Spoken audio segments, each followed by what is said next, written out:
नमस्कार साथियों, आपका स्वागत है हमारे YouTube चैनल हिंदी साहित्य अड्डा पर। आज हम पढ़ रहे हैं हजारी प्रसाद द्विवेदी जी का लिखा निबंध नाखून क्यों बढ़ते हैं। आइए शुरू करते हैं। बच्चे कभी कभी चक्कर में डाल देने वाले प्रश्न कर बैठते हैं।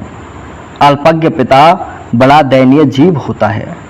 मेरी छोटी लड़की ने जब उस दिन पूछ लिया कि आदमी के नाखून क्यों बढ़ते हैं तो मैं कुछ सोच ही नहीं सका। हर तीसरे दिन नाखून क्यों बढ़ जाते हैं। बच्चे कुछ दिन अगर उन्हें बढ़ने दें तो माँ बाप अक्सर उन्हें डांटा करते हैं, पर कोई नहीं जानता कि अभागे नाखून क्यों इस प्रकार बढ़ा करते हैं। काट दीजिए, वे चुपचाप दंड स्वीकार कर लेंगे, पर निर्लज्ज अपराधी की भांति फिर छूटते ही सेंध पर हाजिर। आखिर इतने बेहया क्यों हैं।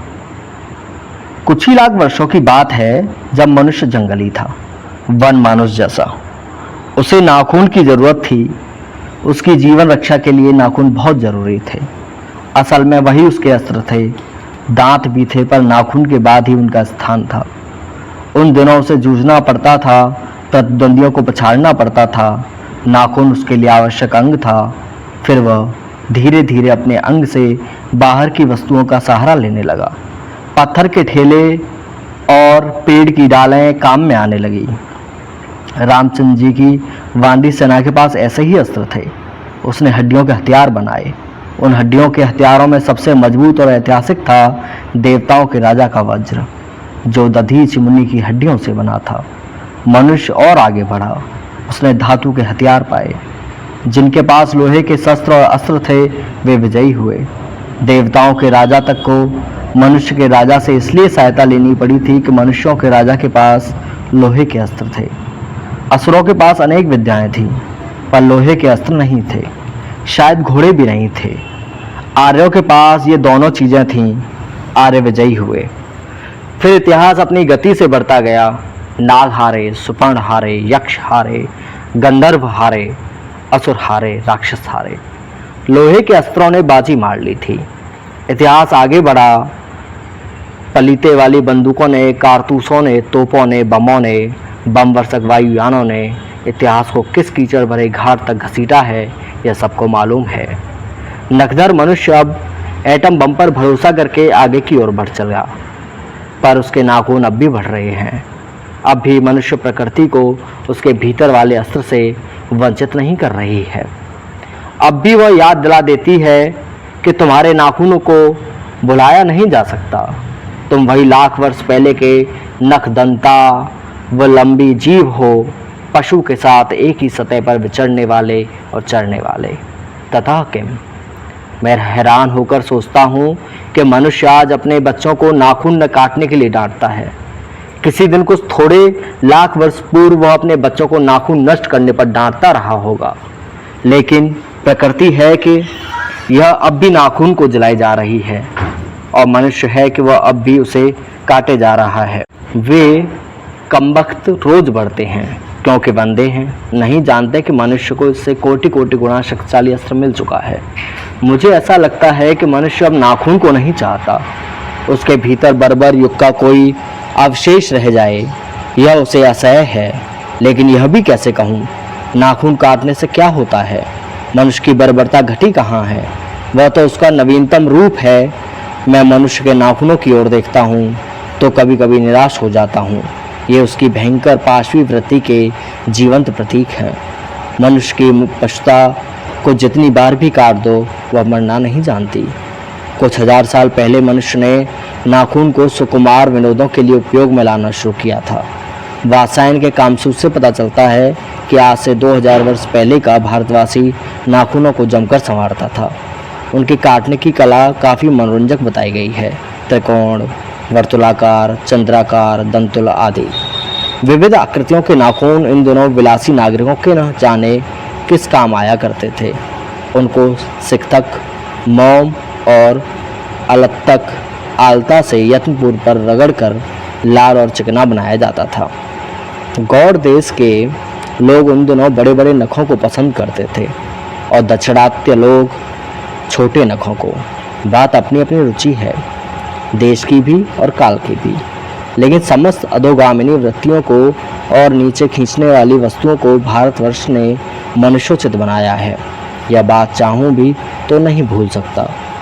मानव शरीर का अध्ययन करने वाले प्राणी विज्ञानियों का निश्चित मत है कि मानव चित्त की भांति मानव शरीर में भी बहुत सी अभ्यासजन्य वृत्तियां रह गई हैं, दीर्घकाल तक उनकी आवश्यकता रही है। अतएव शरीर ने अपने भीतर एक ऐसा गुण पैदा कर लिया है कि वे वृत्तियां अनायास ही और शरीर के अनजाने में भी अपने आप काम करती हैं।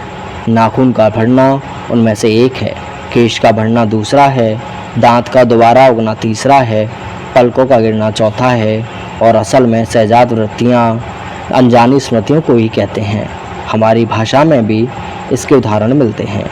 अगर आदमी अपने शरीर की, मन की और वाक की अनायास घटने वाली वृत्तियों के विषय में विचार करे तो उसे अपनी वास्तविक वृत्ति पहचानने में बहुत सहायता मिले। पर कौन सोचता है? सोचता तो क्या, उसे इतना भी पता नहीं चलता कि उसके भीतर नख बढ़ा लेने की जो सहज प्रवृत्ति है वह उसके पशुत्व का प्रमाण है। काटने की जो प्रवृत्ति है वह उसकी मनुष्यता की निशानी है, और यद्यपि पशुत्व के चिन्ह उसके भीतर रह गए हैं, पर वह पशुत्व को छोड़ चुका है। पशु बनकर वह आगे नहीं बढ़ सकता, उसे और कोई रास्ता खोजना चाहिए। शस्त्र बढ़ाने की वृत्ति मनुष्यता की विरोधिनी है। मेरा मन पूछता है, किस ओर? मनुष्य किस ओर बढ़ रहा है? पशुता की ओर या मनुष्यता की ओर? अस्त्र बढ़ाने की ओर या अस्त्र काटने की ओर? मेरी निर्बोध बालिका ने मानो मनुष्य जाति से ही प्रश्न किया है, जानते हो नाखून क्यों बढ़ते हैं? ये हमारी पशुता के अवशेष हैं। मैं भी पूछता हूँ, जानते हो ये अस्त्र शस्त्र क्यों बढ़ते हैं? ये हमारी पशुता की निशानी है। भारतीय भाषाओं में प्राय ही अंग्रेजी के इंडिपेंडेंस शब्द का समानार्थी शब्द नहीं व्यवहृत होता। 15 अगस्त को जब अंग्रेजी भाषा के पत्र इंडिपेंडेंस की घोषणा कर रहे थे, देशी भाषा के पत्र स्वाधीनता दिवस की चर्चा कर रहे थे। इंडिपेंडेंस का अर्थ है अनधीनता या किसी की अधीनता का भाव, पर स्वाधीनता शब्द का अर्थ है अपने ही अधीन रहना। अंग्रेजी में कहना हो तो सेल्फ डिपेंडेंट कह सकते हैं। मैं कभी कभी सोचता हूँ कितने दिनों तक अंग्रेजी की अनुवर्तिता करने के बाद भी भारतवर्ष इंडिपेंडेंस को अधीनता क्यों नहीं कह सकता। उसने अपनी आज़ादी के जितने भी नामकरण किए, स्वतंत्रता, स्वराज्य, स्वाधीनता, उन सब में स्व का बंधन अवश्य रखा। यह क्या संयोग की बात है या हमारी समूची परंपरा ही अनजाने में हमारी भाषा द्वारा प्रकट होती रही है। मुझे पांडेय विज्ञान की बात फिर याद आती है। सहजात वृत्ति अनजानी स्मृतियों का ही नाम है। स्वराज्य होने के बाद स्वभावतः ही हमारे नेता और विचारशील नागरिक सोचते लगे हैं कि इस देश को सच्चे अर्थ में सुखी कैसे बनाया जाए। हमारे देश के लोग पहली बार यह सोचने लगे हों, ऐसी बात नहीं है। हमारा इतिहास बहुत पुराना है। हमारे शास्त्रों में इस समस्या को नाना भावों और नाना पहलुओं से विचारा गया है। हम कोई नौसिखिए नहीं है जो रातों रात अनजान जंगल में पहुंचकर आरक्षित छोड़ दिए गए हों। हमारी परंपरा महिमामयी, उत्तराधिकारी, विपुल और संस्कार उज्ज्वल हैं। हमारे अनजाने में भी ये बातें हमें एक खास दिशा में सोचने की प्रेरणा देती हैं। यह जरूर है कि परिस्थितियां बदल गई हैं, उपकरण नए हो गए हैं और उलझनों की मात्रा भी बहुत बढ़ गई है, पर मूल समस्याएं अधिक नहीं बदली हैं। भारतीय चित्त जो आज भी अधीनता के रूप में न सोचकर स्वाधीनता के रूप में सोचता है, वह हमारे दीर्घकालीन संस्कारों का फल है। वह स्व के बंधन को आसानी से नहीं छोड़ सकता। अपने आप के द्वारा लगाया हुआ बंधन हमारी संस्कृति की बड़ी भारी विशेषता है। मैं ऐसा तो नहीं मानता कि जो कुछ हमारा पुराना है, जो कुछ हमारा विशेष है, उससे हम चिपटे ही रहें। पुराने का मोह सब समय वांछनीय ही नहीं होता। अपने बच्चे को गोद में दबाए रहने वाली बंदरिया मनुष्य का आदर्श नहीं बन सकती। परंतु मैं ऐसा भी नहीं सोच सकता कि हम नई अनुसंधितता के नशे में चूर होकर अपना सर्वस्व खो दें। कालिदास ने कहा था कि सब पुराने अच्छे ही नहीं होते, सब नए खराब ही नहीं होते। भले लोग दोनों की जांच कर लेते हैं, जो हितकर होता है उसे ग्रहण करते हैं और मूल लोग दूसरों के इशारे पर भटकते रहते हैं। सो हमें परीक्षा करके हितकर बात सोच लेनी होगी, और अगर हमारे पूर्व संचित भंडार में वह हितकर वस्तु निकल आवे तो इससे बढ़कर क्या हो सकता है। जातियां इस देश में अनेक आई हैं, लड़ती झगड़ती भी रही हैं, फिर प्रेम पूर्वक बस भी गई हैं।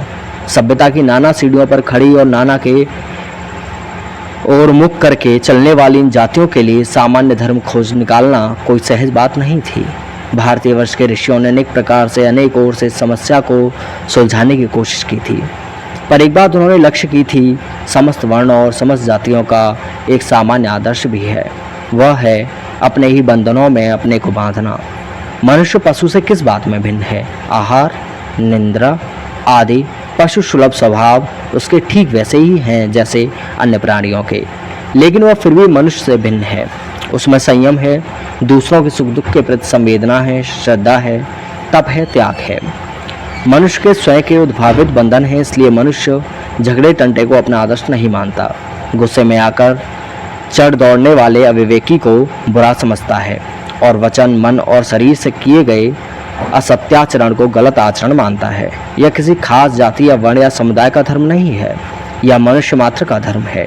महाभारत में इसलिए निर्वैर भाव, सत्य और अक्रोध को सब वर्णों में सामान्य धर्म कहा है। एतदि तृतीयम श्रेष्ठम सर्वभूतेषु भारत, निर्वैरता महाराज, सत्यम क्रोध एव च। अन्यत्र इसमें निरंतर दानशीलता को भी गिनाया गया है। अनुशासन 120/10। गौतम ने ठीक ही कहा था कि मनुष्य की मनुष्यता वही है कि वह सबके सुख दुख को सहानुभूति के साथ देखता है। यह आत्मनिर्मित बंधन ही मनुष्य को मनुष्य बनाता है। अहिंसा, सत्य और अक्रोध मूलक धर्म का मूल उत्स यही है। मुझे आश्चर्य होता है कि अनजाने में भी हमारी भाषा में वह भाव कैसे रह गया है, लेकिन मुझे नाखून के बढ़ने पर आश्चर्य हुआ था। अज्ञान सर्वत्र आदमी को पछाड़ता है और आदमी है कि सदा उसे लोहा लेने को कमर कसे है। मनुष्य को सुख कैसे मिलेगा? बड़े बड़े नेता कहते हैं वस्तुओं की कमी है और मशीन बैठाओ, उत्पादन बढ़ाओ और धन की वृद्धि करो, बाह्य उपकरणों की ताकत बढ़ाओ। एक बूढ़ा था, उसने कहा बाहर नहीं भीतर की ओर देखो, हिंसा को मन से दूर करो, मिथ्या को हटाओ, क्रोध और द्वेष को दूर करो, लोग के लिए कष्ट सहो, काम करने की बात सोचो। उसने कहा प्रेम ही बड़ी चीज़ है क्योंकि वह हमारे भीतर है। उच्छृंखलता पशु की प्रवृत्ति है, स्व का बंधन मनुष्य का स्वभाव है। बूढ़े की बात अच्छी लगी या नहीं पता नहीं, उसे गोली मार दी गई। आदमी के नाखून बढ़ाने की प्रवृत्ति ही हावी हुई। मैं हैरान होकर सोचता हूँ बूढ़े ने कितनी गहराई में बैठकर मनुष्य की वास्तविक चरितार्थ का पता लगाया था। ऐसा कोई दिन आ सकता है मनुष्य के नाखूनों का बढ़ना बंद हो जाएगा। प्राणी शास्त्रियों का ऐसा अनुमान है कि मनुष्य का अनावश्यक अंग उसी प्रकार झड़ जाएगा जिस प्रकार उसकी पूंछ झड़ गई है। उस दिन मनुष्य की पशुता भी लुप्त हो जाएगी। शायद उस दिन वह मरणास्त्रों का प्रयोग भी बंद कर देगा। तब तक इस बात से छोटे बच्चों को परिचित करा देना वांछनीय जान पड़ता है कि नाखून का बढ़ना मनुष्य के भीतर की पशुता की निशानी है और उसे नहीं बढ़ने देना मनुष्य की अपनी इच्छा है, अपना आदर्श है। बृहत्तर जीवन में अस्त्र शस्त्र का बढ़ने देना मनुष्य की पशुता की निशानी है और उसकी बाढ़ को रोकना मनुष्यत्व का तकाजा है। मनुष्य में जो घृणा है, जो अनायास बिना सिखाए आ जाती है, वह पशुत्व की घोतक है और अपने को संयत रखना, दूसरे के मनोभावों का आदर करना मनुष्य का स्वधर्म है। बच्चे यह जाने तो अच्छा हो कि अभ्यास और तप से प्राप्त वस्तुएं मनुष्य की महिमा को सूचित करती हैं। सफलता और चरितार्थ में अंतर है। मनुष्य मरणास्त्रों के संचय से, बाह्य उपकरणों के बाहुल्य से उस वस्तु को पा भी सकता है जैसे उसने बड़े आडंबर के साथ सफलता नाम दे रखा है।